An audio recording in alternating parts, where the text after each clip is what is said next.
I was kind of reluctant to seeing the new Color Purple movie because, Steven Spielberg's Color Purple from 1985, that's so iconic. It was his first fully dramatic piece because he did family films before, he did sci-fi action comedy beforehand, but in the 1985, The Color Purple was his first full-blown drama. And but I had some reservations with that piece. At the same time, it's a movie about that deals with abuse and stuff. So how can you make this something like that? And it's a Pulitzer Prize winning thing. How can you make something like that so amazing, right?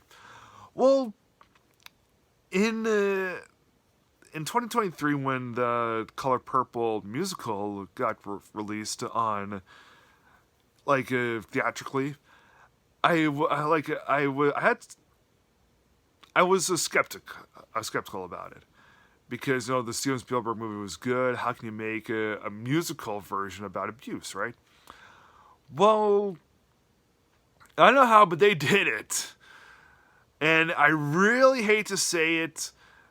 I think that they surpassed Spielberg's version.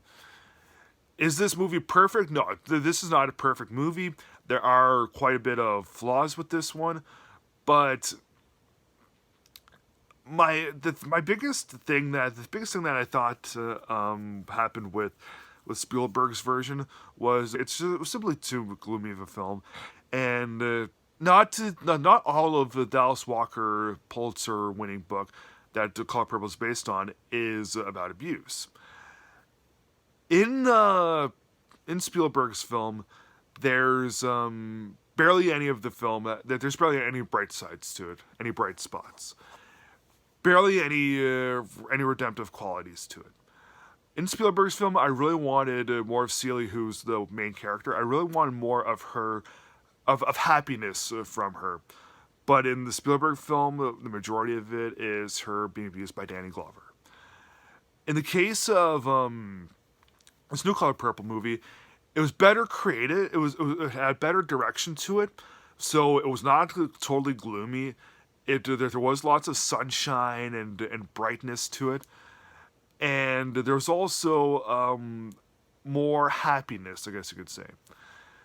There was more. There was did have a fair share of sadness to it, but the majority of the film is not Celie being abused.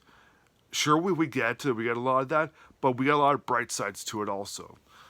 Like when Shug Avery comes in this one, she's played by Taraji P. Henson, and I think that she does a better job than Margaret Avery in 1985. Yeah, the performances in this one, especially by Taraji P. Henson, and I don't remember the name of the woman who plays Sophia in this one. She is better than Oprah in the 1985 version.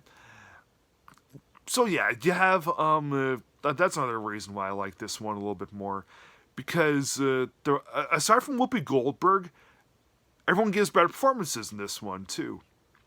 The only thing that I really was all like, whatever with this Color Purple movie is the music.